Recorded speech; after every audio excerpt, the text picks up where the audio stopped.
Bonjour à tous, ici Maxime Bizot, fondateur de fiche-droit.com et je vous souhaite la bienvenue dans cette vidéo de droit des sociétés dans laquelle on va parler de la clause d'agrément. Alors, cette vidéo, elle sera divisée en deux parties.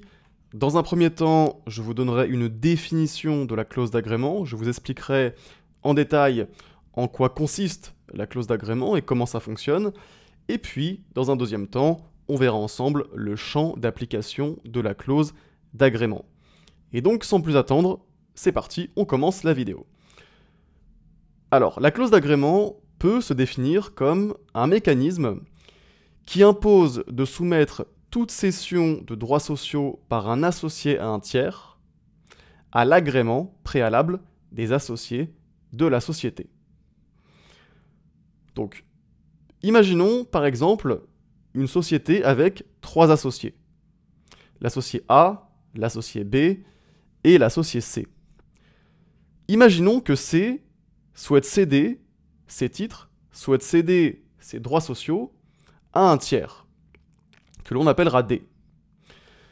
Eh bien, s'il existe un mécanisme d'agrément au sein de la société, il faut alors que A et B, que les associés A et B, donnent leur accord à C pour que ce dernier puisse céder ses titres à D.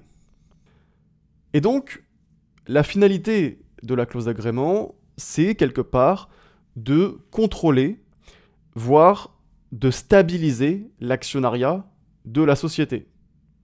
Et la clause d'agrément, elle se justifie en particulier dans les sociétés avec un fort intuitu personae, dans lesquelles les associés veulent avoir un droit de regard sur les nouveaux entrants dans le capital social et éviter, dans la mesure du possible, l'entrée de personnes indésirables, comme par exemple des concurrents.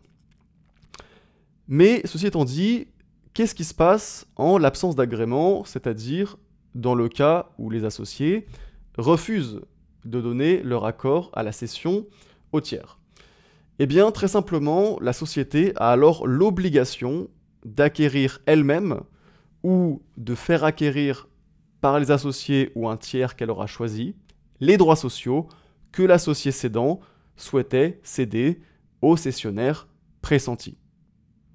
Et donc, finalement, l'associé cédant peut tout de même sortir de la société, c'est simplement le cessionnaire qui sera différent.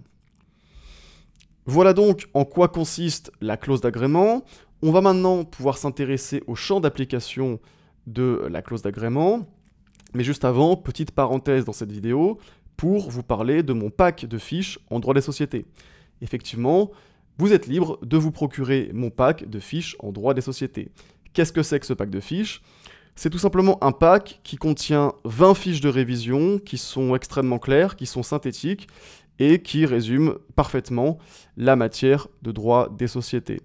C'est donc un pack qui vous aidera à gagner du temps dans vos révisions et également à mieux comprendre la matière. Et si ça vous intéresse, le lien se trouve dans la description de cette vidéo. Parenthèse fermée, on reprend donc et on va parler du champ d'application de la clause d'agrément. Ce qu'il est très important de comprendre et de savoir, c'est que la clause d'agrément est obligatoire dans certaines formes sociales et facultatives dans d'autres. C'est-à-dire que concrètement, dans certaines formes sociales, donc dans certains types de sociétés, la clause d'agrément est obligatoire, il s'agit d'une obligation prévue par la loi. Et en revanche, dans d'autres types de sociétés, il n'existe pas cette obligation légale et la clause est alors facultative. On va d'abord s'intéresser à la clause d'agrément en tant qu'obligation légale. Effectivement, il s'agit d'une obligation prévue par la loi dans plusieurs types de sociétés. Et on peut citer comme exemple la société à responsabilité limitée, la SARL. Également la société en non collectif, la SNC. Ou encore la société civile.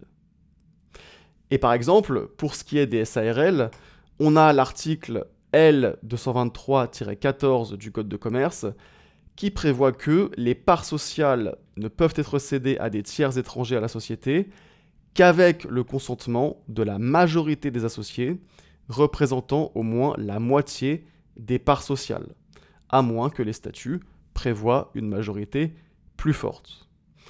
Et donc, en vertu de cet article, toute cession de part d'une SARL à un tiers nécessite au minimum un agrément des associés à la majorité simple, étant entendu que les statuts peuvent prévoir une majorité plus stricte. Et ce même article, il prévoit également la procédure d'agrément au sein des SARL, et il prévoit plus précisément que l'associé cédant doit d'abord notifier son projet de cession à la société et à chacun des associés, et la société dispose alors d'un délai de 3 mois pour faire connaître sa décision. C'est-à-dire pour dire si elle donne son agrément ou non à la cession. En sachant que le consentement à la cession est réputé acquis si la société n'a pas fait connaître sa décision dans le délai imparti de 3 mois. Voilà donc pour la clause d'agrément dans les SARL.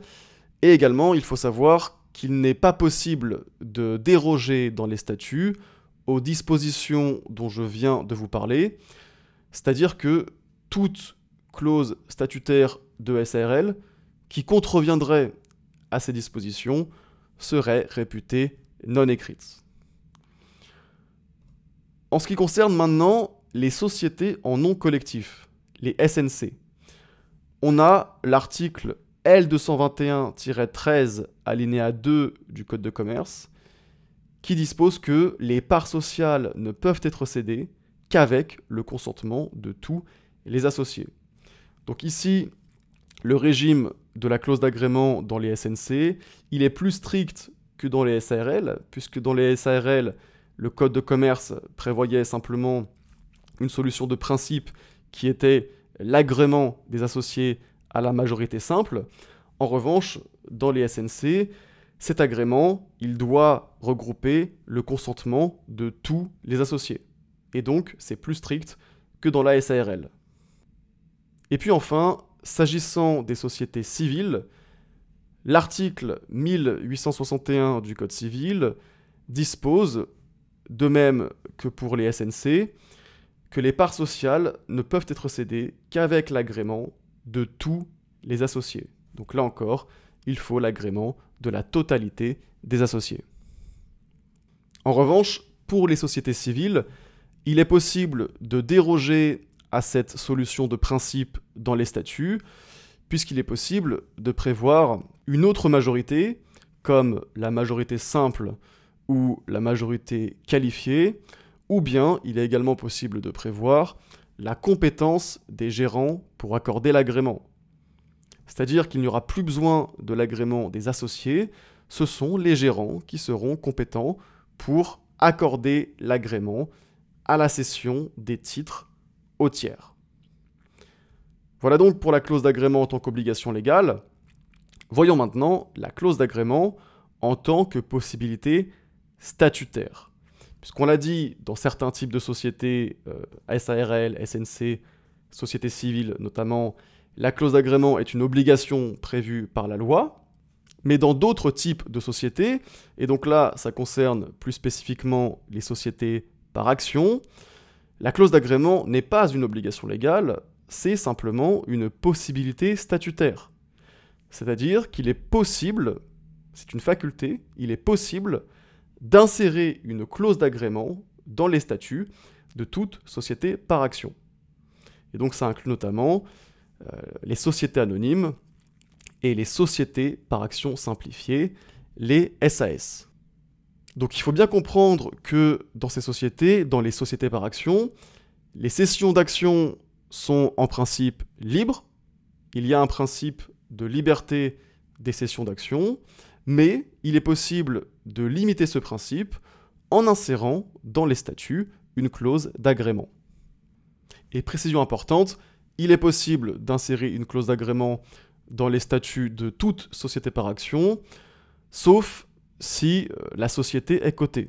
Hein, les statuts d'une société par action ne peuvent pas comporter une clause d'agrément si la société est cotée en bourse. Et donc, une fois qu'on a inséré la clause d'agrément dans les statuts de la société par action, eh bien, la sanction de la violation de cette clause d'agrément, c'est la nullité de la cession. C'est-à-dire que si un associé cède ses actions à un tiers sans respecter la clause d'agrément qui figure dans les statuts de la société, alors cette cession est nulle.